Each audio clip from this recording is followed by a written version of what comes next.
Well, the fascinating end to our last game means that it's almost kick-off time in Toulouse, as you can see, or in Marseille rather. The anthems are playing. Can Italy recover from their opening pasting versus the All Blacks? Well, they have Romania next, and we'll go over next to our commentary team. And tonight, it's Tyrone Howe and Mark Robson. Thank you very much. Beautiful evening here in Marseille. Blue skies, 24 degrees is the temperature, and now the Italian anthem.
Failed to face the haka before playing the All Blacks. New Zealand were irritated and blew Italy away, scoring 5 tries in the first 20 minutes. And today, well, Pierre Berbisier's men need obviously to recover from that with a win, or this World Cup could become one big bed sore for them. And the last time these two sides met, Romania won.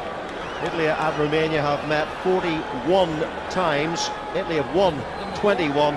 Including 4 of the last 5. 7 changes made in this Italian side, including the 2 half-backs, Griffin and Pez in for Troncon and Di Marigny. And Marko Stanojevic is a late withdrawal, so Andrea Massi plays on the wing. Romania, well, they're going for their 4th win in their World Cup history, and they reckon they can chalk up 2 wins at this tournament. The Oaks are convinced they can beat Italy and Portugal. In their side, Romanian legend Romeo Gontiniak in his 4th World Cup.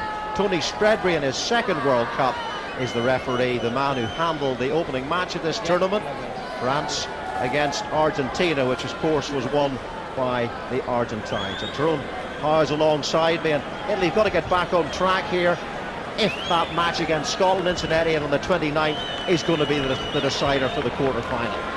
They do, Mark. I think from the very start of this tournament they had written off the New Zealand game, but they probably hadn't expected to have been on quite the side of the stuffing that they were. But 4 days on, and they've got a great opportunity to get their tournament back on track for the first victory against Romania, which sets them up very nicely for really a quarter-final spot playoff against Scotland. Romania have only beaten Italy 3 times the last 45 years. It's going to be tough for them, but this big Romanian pack has 7 of that 8 playing for French clubs. Pretty much a French nation nursery, if you like. There's over 200 Romanian players playing in French rugby, and they've really been adopted by France. Their coach is a Frenchman, and Tanita, who took that ball, is a big ball carrier for them, and expect him to make an impact tonight. And Romania really do seriously believe they have the talent and the wherewithal to win this game tonight. Well, when you just saw the Romanian side come out, they're a hugely physical side. They've always prided themselves on that, and certainly, above all, they're going to prove a very tough physical opposition for the Italians this evening. Good line out, Festuccia finding Bortolami, and that's Bergamasco in midfield. Here's Kane Robertson, who played well against the All Blacks, didn't get too much possession, but beat a few players. Paul Griffin, born in Dunedin, at scrum half tonight. Troncon is sitting on the bench. No, sorry. Troncon, who worked like a beaver against the New Zealand side, even though they were getting hammered, conceded 11 tries, but Troncon kept on going right to the end. And it's the scrum half Sirbu who gets the ball back to Dumitras. He was under a lot of pressure there, did well to get the ball away. I think there, Mark, you see exactly how the Italians are going to play this evening. They know that there's a physical challenge from the Romanians up front, but they're going to hope that they've got too much style, too much flair in the backs, and immediately there they spun the ball wide out to Mirko Bergamasco, who could have a big say in this game this evening, and just try and move this big Romanian pack around and try and exploit the gaps. Dumitras is the only player in the World Cup whose father also played in this tournament. His father, Haralambi, had 2 World Cup appearances in '87 and '91, and like his dad, he too plays for Pau in France. And there's Andrea Massi, who played in the centre against New Zealand, moving onto the wing tonight because of that late injury. And there is Tronco, Italy's most capped player. 98 caps he has now, waiting for number 99 if he comes on this evening. So the penalty goes to Romania, and a chance for Dumitras to score the first points of this game. And he looked to have pulled that one, and he had. I think the most amazing thing about that one, Mark, was that it was still actually soaring as it went through the post and actually landed out of the pitch. So certainly they're going to know that they're going to have to keep their composure and keep the penalty count down, because certainly he seems as if he fancies his chances really from probably his own 10-metre line. Judged, of course, a late tackle there on the fullback. Italy really have to galvanise themselves in this game here as Ramiro Pez restarts, a man who's been bedeviled by injury. 4 fractures, would you believe, he had last season, and a new father, Francesco, was born just 2 months ago. So while mum does the bottle feeding, he's at the World Cup. And Romania picking the ball up and driving through Christian Pepre, who plays for Bezier. But Italy have turned this ball over, and that's Griffin. And that's a good kick into space, putting that Romanian defence under a lot of pressure there. And that's Guntiniak, vastly experienced centre, who's driving in there to help Kazbek Gal. Guntiniak in his 4th World Cup, would you believe, his 11th Rugby World Cup match, and he's yet to score a point. A great awareness by Griffin there. Romania were on the front foot, and the wingers were up, expecting the ball going forward again. And he's got a great responsibility tonight, filling the boots of Alexander Tronco. Castro Giovanni reckoned to be the 2nd best tight head in the world behind Carl Heyman. But then you see Tanita, his strength, just getting across the gain line. This is Tinku, the experienced hooker. Every member of this pack, apart from Bogdan Balan, huge experience, a lot of caps. But you can see the Romanian tactics, lots of picking and going, lots of one-off runners, really trying to suck the Italian pack in, and they'll be trying to get a foundation for their backs off that. But certainly, first and foremost, it's going to start up front, and that's where Italy really have to make force head on to give their backs a chance of actually running some tries as this match progresses. And Tanita is their human battering ram at number 8. So expect to see him with a lot of ball in hand throughout this match. Carlo Festukia in for Ungaro in this game, and that's taken by Josh Soule.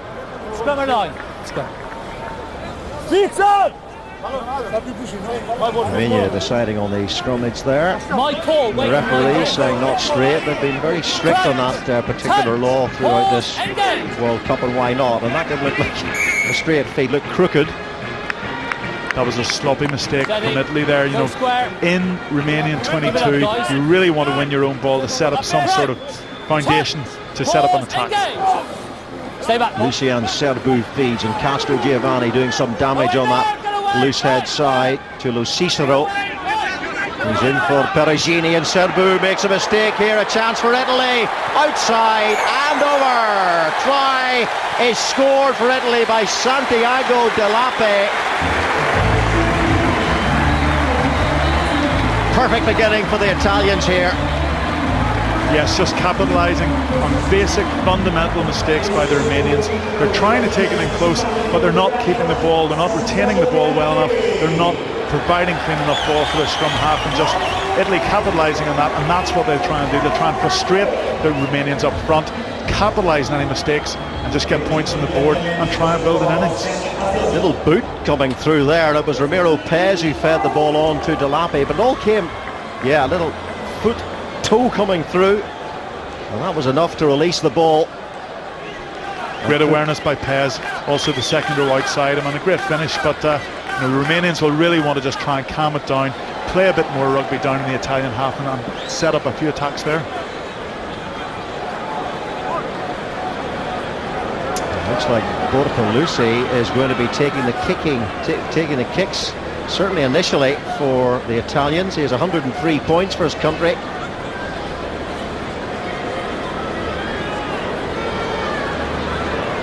Beautiful still evening here in Marseille, the old port. Has he got the distance? Just short.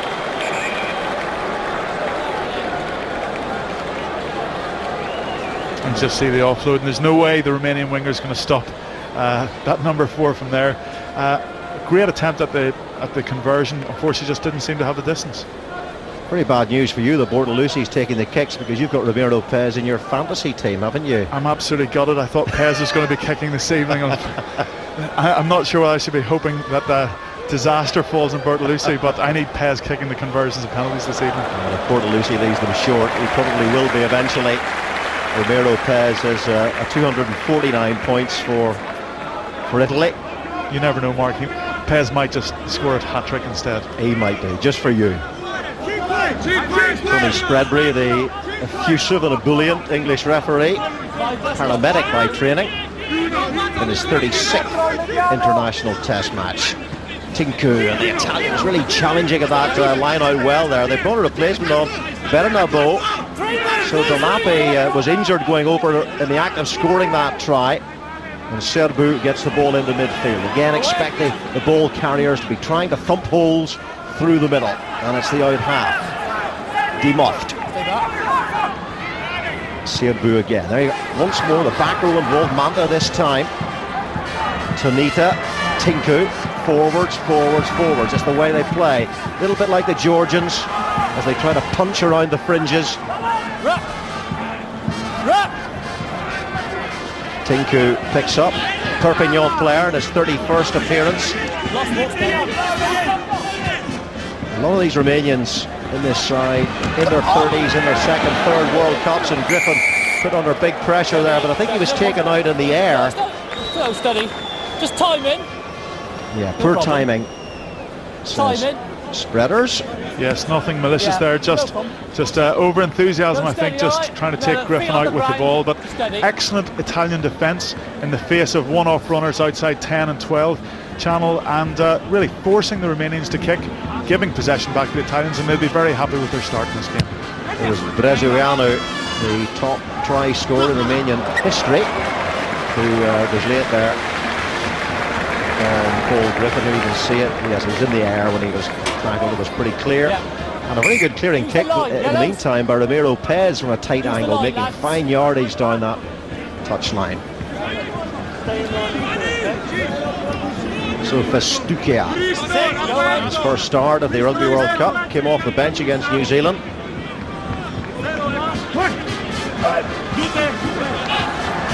Griffin, another good line out from the Italians, and coming into the line. Josh So, like Griffin, born in New Zealand. Pez chipping for Bergamasco, but no problems at all this time for the fullback Dumitras, whose fiance, by the way, is expecting a baby any day now. A much better line out from Italy there on the Romanian 22, and spreading the ball wide, and they're going to try and just, first phase possession is so important, and Italy will be trying to get that basis to unleash what is a very, very good backline. I mean, Pez, excellent ball player. Mirko Bergamasco has been fantastic in France last season, and the likes of Bortolucci, Canali, all excellent ball players. It's taken by Parise. Great young talent, Parise, and driven on by Festukia. Parise in there again. Here's Griffin. Once more, the box kick is the tactic. It's not forward. Scrum blue. Scrum blue. Parise, excellent number 8, made his debut for the Italians at the age of 18 against New Zealand. Yes, Parise's been there for a long time, and really there's a huge amount of experience in this Italian side. You look at Parise, you look at Griff and Pez, they've played, both Bergamasco brothers, they've played a lot of test matches for Italy. Well, Parise's 23, here he is picking up, and he's got 46 caps. So, he's been in this team for 5